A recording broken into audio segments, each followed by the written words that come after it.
Welcome. In this video, I'll show you how to connect a FACEIT account to Steam. Alright, if you found this video helpful, please do like and subscribe to the channel for more such tutorials.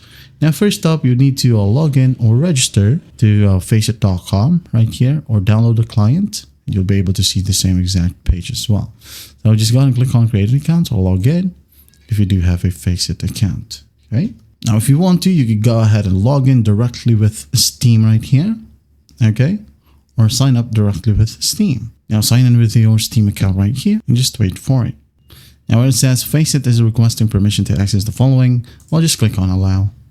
And once that's done, you should be good to go. Alright.